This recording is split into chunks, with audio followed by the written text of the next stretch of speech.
Inis na po si Donald Trump sa United Kingdom at iba pang mga bansa ng NATO. Pala na niya kayo. Anyway, ayaw man ninyong tumulong sa akin? You see? At ngayon may warning si Trump. Lulusobin na yata yung Iran. Mga kababayan, final attack siguro ang gagawin.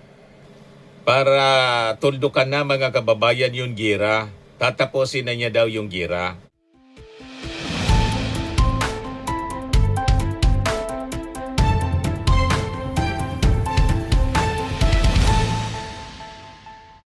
Hello po mga kababayan, si Dante Maravillas. May importanteng announcement po si US President Donald Trump.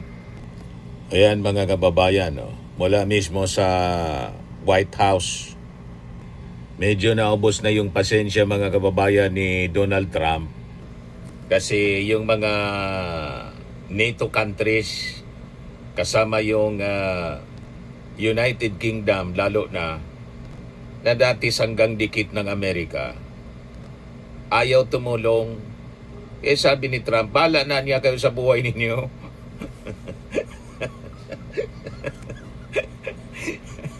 Kanya-kanya na tayo.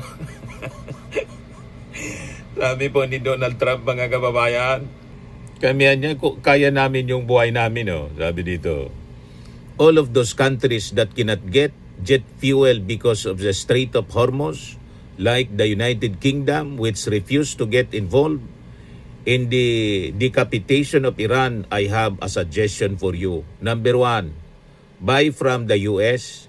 We have plenty. And number 2, build up some delayed courage. Go to the strait and just take it. You will have to start learning how to fight for yourself. The USA won't be there to help you anymore. Just like you were not there for us. Iran has been essentially decimated. The hard part is done. Go, get your own oil, President Donald Trump. Inis na po si Donald Trump sa United Kingdom at iba pang mga bansa ng NATO. Pala na niya kayo. Anyway, ayaw man ninyong tumulong sa akin? You see? At ngayon may warning si Trump. Lulusobin na yata yung Iran. Mga kababayan, final attack siguro ang gagawin. Para tuldukan na mga kababayan yung gira. Tatapusin na niya daw yung gira. Ito yung report mga kababayan ngayon. Trump says US could end Iran war in 2 to 3 weeks. Tapusin na po ninyo. Tulad ng ginawa ninyo sa Japan. Di ba?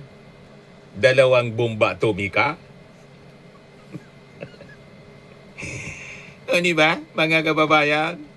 Tapos, sumurrender po si Emperor Hirohito. That ended World War III, mga kababayan. Sabi dito sa balita, US President Donald Trump said, the United States could end its military attacks on Iran within 2 to 3 weeks.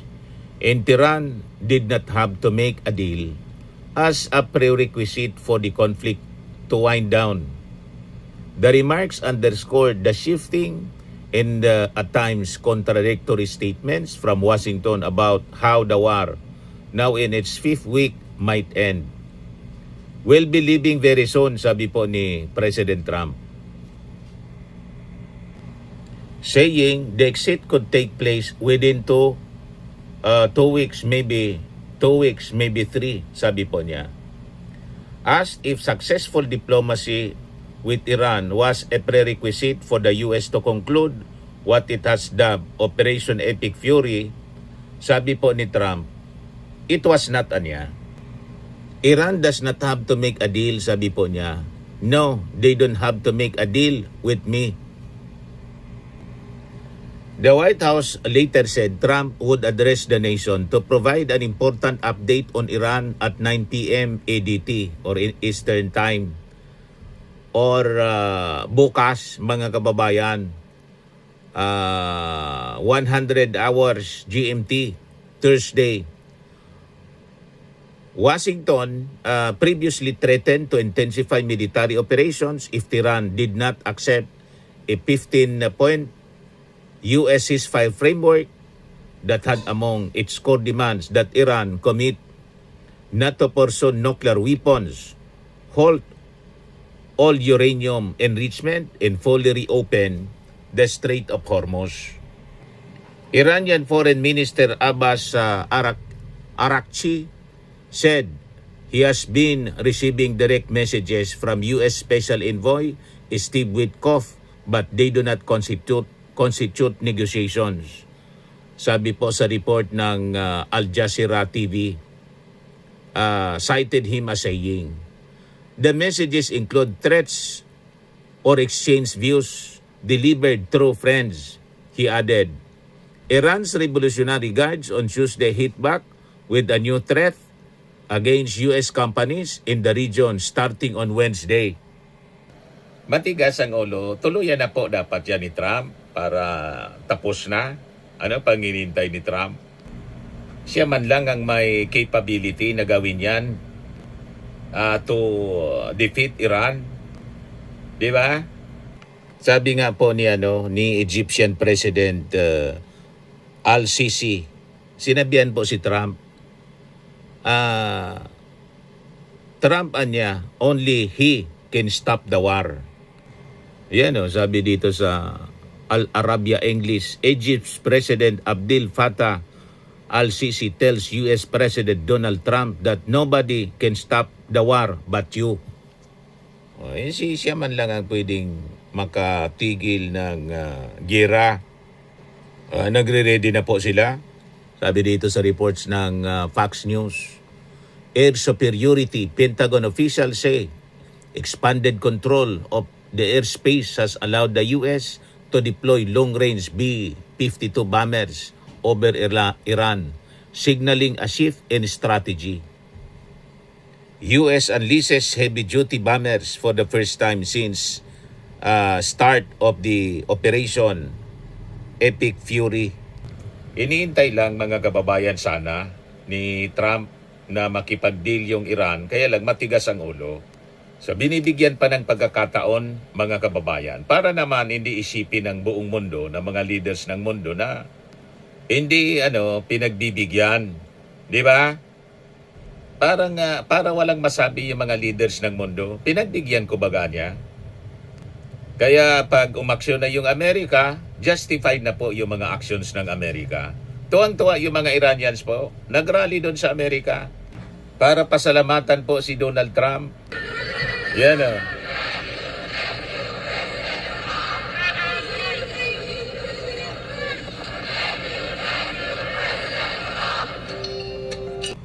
Yan report ng Sky News Australia.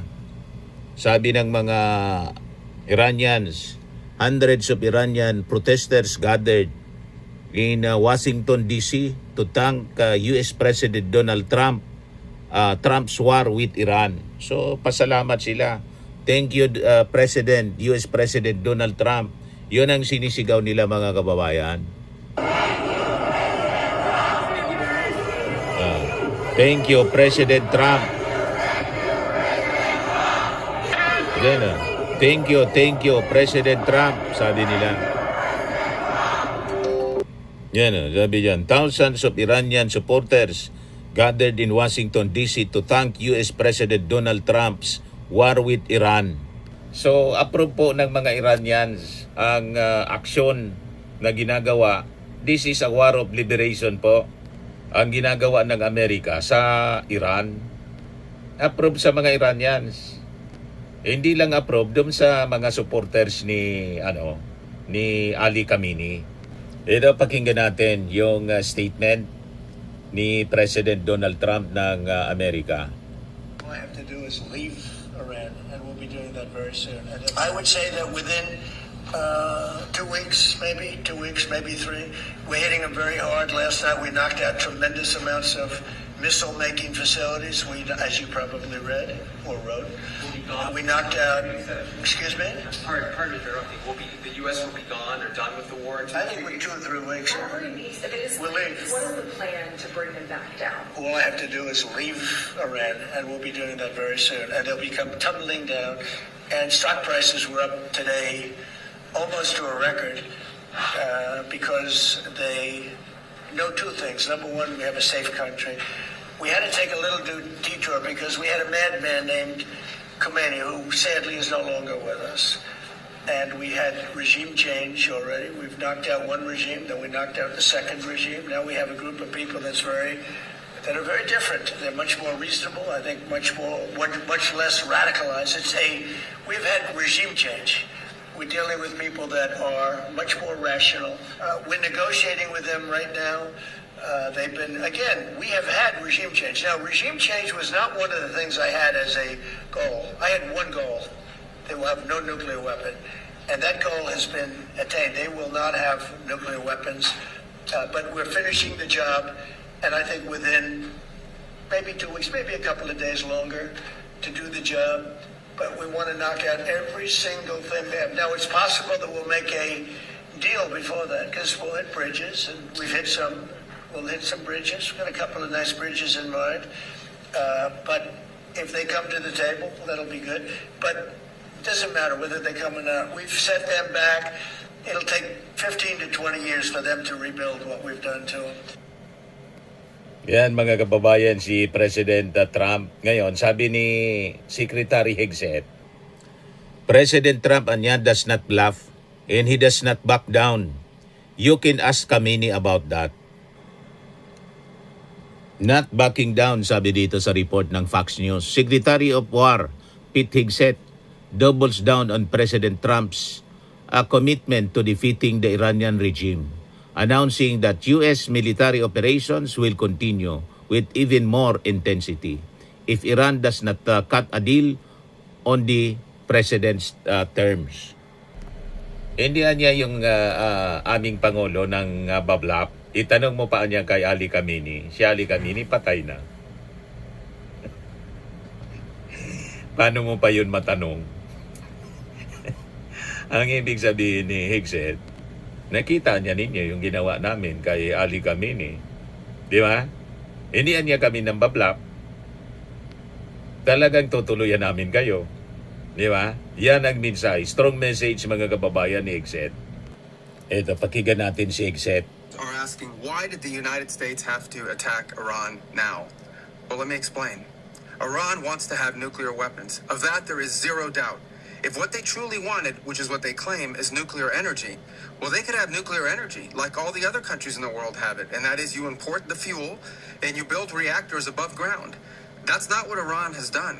They build their reactors and their facilities deep in mountains, away from the public glare. And they want to enrich that material.